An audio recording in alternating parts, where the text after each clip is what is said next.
don't know what's inside of me fully. I see indications of my potential, but never my full bloom. Yet I am hopeful.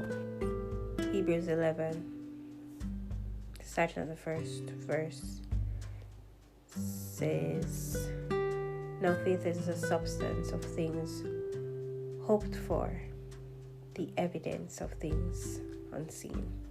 It's a new year, and a lot of us have vision boards and diaries and planners, and we're well into the first month and the first quarter of the year.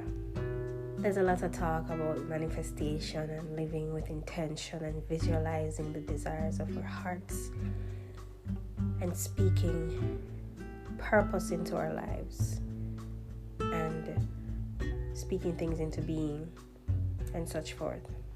But what about when your dreams are dashed and your hopes go up in flames?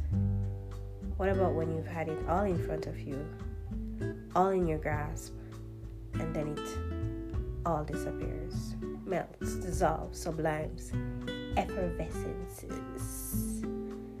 For some of us, this isn't a one-time thing. We've had dreams, plans, hopes, desires washed from beneath our feet like sand on the seashore. And when that happens, when we've taken enough blows, when we've absorbed enough disappointments, some of us give up and stop believing in ourselves.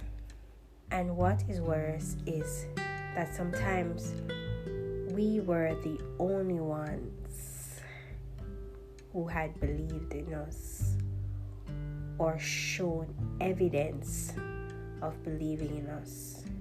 And for so long that we feel as if we've been carrying a banner or a cross all on our own, when all we ever needed was somebody to cheer us along. Sometimes all we require was some encouragement. That one person to say, "Go for it. I think you can do this." That one person to encourage us, to pray for us, to talk us through tangled thought processes, or see if the glass is as half full as we see it. But sometimes when we look around, there is no one. So it makes gratitude such a limited concept. But if ever we wonder who stood by us in our darkest times, who provided grace and strength and mercy each day, who laid there with us through moments of dismay and distress and depression. In the words of DJ Khaled, God did. David said, "The Lord is my shepherd, I shall not want." David went on to say, "The Lord is my light and my salvation. The Lord is the strength of my life." David knew from personal experience that God stays. He never leaves. He never changes. He never forfeits. You see, God sees all, knows all. He created all. So nothing is a surprise. He knows our ins and our outs, what breaks our hearts, what exhilarates us. He knows what will hurt us most and what can affect us enough to throw us off course. And because of that, nothing is a surprise to him. So when you feel like the journey, however new it is, the new year, the new chapter, the new season, when you feel like all of these newness is a new challenge, when you feel like this mountain is unmovable, this task is undoable, This script is unreadable. God knows best. He knows the reason why we are where we are, when we are where we are. Some journeys are for a time. Some tasks are for a season. Some lessons are definitely for a reason. I learned a new analogy the other day. Someone was talking about how they wanted a more smooth sailing life. Their life had been too rough all their lives, and they needed things to just settle down and be on a plateau for a while. And a lot of us want a smoother journey through life, but we have to remember that when we look at a heart monitoring machine, for it to show that we're alive, the signal rises and dips. We are in trouble when it flatlines, because that shows that we're dead. The highs and the lows are equally important in life. Sunshines are as important as the rain. Darkness is as important as the light. Struggles are a part of life. Things change and plans can fail. They say when man plans, God laughs. And my grandmother used to say, when we plan, or while we plan, God wipes out.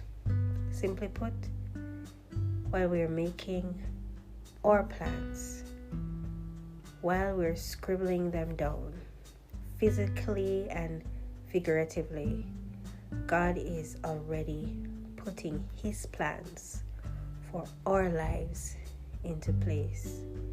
And so He is overriding our plans with His own. At different stages of my life, I have had different dreams and goals. And there are times when I look back at how and who I used to be, and for a moment, I just smile and I realize how immature and innocent I was. We go through seasons so we can learn lessons, whether it's at a high point or at a low point. And if those lessons are good, and if those lessons are solid, and if they stick with us, they change us. A lesson I learned that changed me is the lesson of offering grace.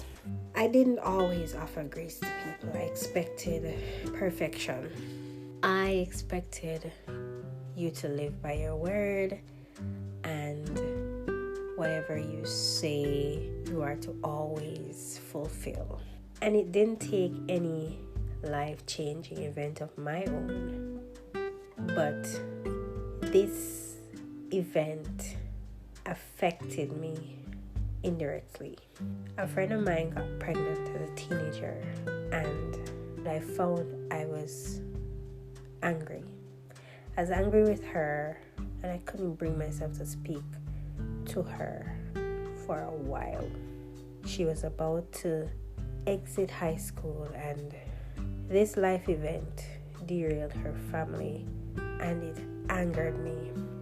At the time, all I could see with my teenage eyes was a sea of disappointments. The esteem at which I held her, and others also, the expectations I had of her, the grace from which she seemed to have fallen was just too much for me. So it was easy for me to be upset for some time. Then, of course, I didn't see her for a while. My friend was basically in hiding. So not only was she going through a life-altering season, but she was going through it with shame, with people being angry with her, and she was going through it with a lot of people turning their backs on her. And I found that I just couldn't stay mad.